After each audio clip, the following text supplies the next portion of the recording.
আসসালামু আলাইকুম। আমি এখানে বিগত আজকে ৫ দিন হচ্ছে আমি অবস্থান কর্মসূচি পালন করছি। আমার মূলত ২ টা দাবি। একটা হচ্ছে আপনার সম্পূরক বৃত্তি যে বিষয়টা আছে, আমাদের শিক্ষার্থীদের দীর্ঘদিনের প্রত্যাশা, দীর্ঘদিনের সংগ্রাম, দীর্ঘদিনের আশা। সেটা এখনো প্রশাসনের পক্ষ থেকে কোনো প্রকার নিশ্চয়তা বলেন বা কোনো প্রকার কাজের কোনো অগ্রগতি নাই। বা তারা কোনো লিখিতও দিতে চায় না। তো এটা সুস্পষ্টভাবেই করা, কাদেরকে দিবে, কিভাবে দিবে, সেই প্রার্থী নির্বাচন করা।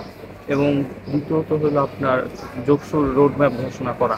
আপনারা জানেন না, বিভিন্ন বিশ্ববিদ্যালয় যাদের গঠনতন্ত্রে আপনার মানে ছাত্র সংসদ নির্বাচন নাই, তারা তাদের রোডম্যাপ ঘোষণা করছে।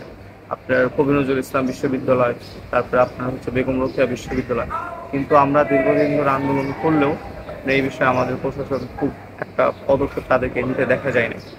বরং তারা গতানুগতিক যেরকম প্রশাসনিক বা আমলাতান্ত্রিক কথা, সেভাবে তারা বলে যাচ্ছে। এবং আমি দীর্ঘ ৫ দিন ধরে অবস্থান করলেও প্রশাসনের পক্ষ থেকে এখন পর্যন্ত কোনো প্রকার যোগাযোগ করা বা এই বিষয়ে কোনো আপডেট জানানো কোনো কিছুই করা হয়নি।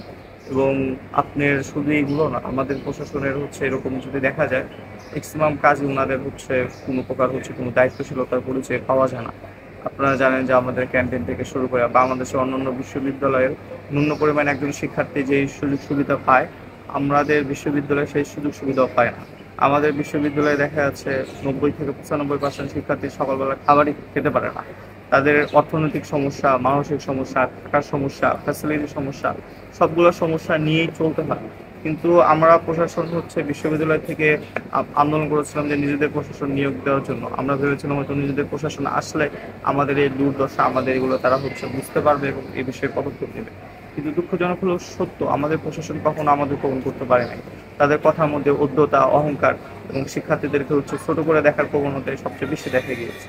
আপনারা জানেন যে বিগত কয়েকদিন আগে ট্রেজারার ম্যাম আমার সাথে খুব বাজেভাবে কথা বলে, বা যেটা অপমানজনক কথাবার্তা ছিল, যেটা শিক্ষার্থী হিসেবে কখনো কাম্য ছিল না। তো সামগ্রিকভাবে আমি বলতে চাই যে আমাদের যেই দাবি, শুধু আমি একা না, আমাদের এখানে বিশ্বব্যাপী প্রতিটা শিক্ষার্থীর দাবি, প্রতিটা শিক্ষার্থী এইটাকে ওন করে। এবং এই দাবি আদায় না হওয়া পর্যন্ত ইনশাল্লাহ চলমান থাকবে। এবং আমার বা কোনো ধরনের যদি পরবর্তীতে কোনো কঠোর আন্দোলন বা অন্য কিছু হয়ে যায়, বা এটার পুরো পরিস্থিতির দায়ভার আমাদের প্রশাসনকেই নিতে হবে। আসসালাম।